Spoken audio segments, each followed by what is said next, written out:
This is my third year sign waving, so I think I have it down to an art at this point.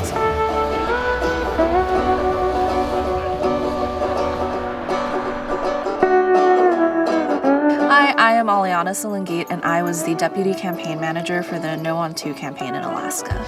I was born in Manila, Philippines, and then when I was 5 in the middle of November, my mother decided to move us from the tropics to Alaska.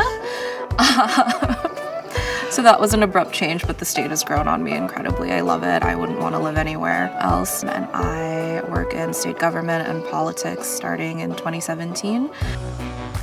About 60% of Alaskans are registered not with a party. They're registered non-party or non-partisan or undeclared. And in Alaska, because it's such a small state, you're going to vote for somebody who represents your values, who is your neighbor, who is your friend, who you talk to, who you trust. It's less so the letter next to your name, but more so who they are as a person. And I think with the system that we have now, we're able to keep voting our values and vote for the candidate that we want instead of being confined to, either A or B. We have legal weed, but love to have guns, and there is a constitutional protection to health and privacy, which results in a constitutional protection for abortion here. I don't think another state has all three of those. In 2022, we saw 73% of Alaskans rank a candidate, 51% of Alaskans voted a split ticket, and 99.8% of Alaskans sent a valid ballot, so there weren't any errors.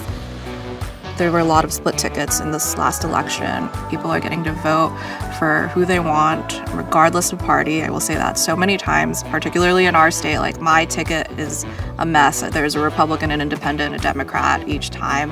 And I know that I'm not an exception. That's probably the norm here. And we're already seeing the results of that. The inflatable suits are fun and attention grabbing, but they keep you warm. Yeah, but in the morning, so we will do it 7:30 to 9, and that's when it can be like 10 degrees, 9. I've done sign waving in -5 degree weather. That one hurt. I don't know if other states or cities are as insane about sign waving as we are in Alaska, but you're gonna wake up at 6 a.m. and you are going to get the prime corner and you have to stake out your spot. I think it makes it so that as a representative, as a senator, you're going to be held accountable by your constituents rather than the party. We've seen both parties honestly threaten to primary people if they're not voting the way the party wants them to, and now that threat doesn't hold as much weight. You're going to prioritize what your constituents want you to do and what's best for your district instead of what's best for the party. And there wasn't really an incentive to cooperate with one another. And now people understand the benefit of working together.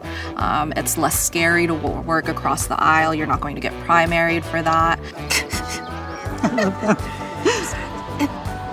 The inflatables got us like 4 votes. When you win by 743, that's a decent number.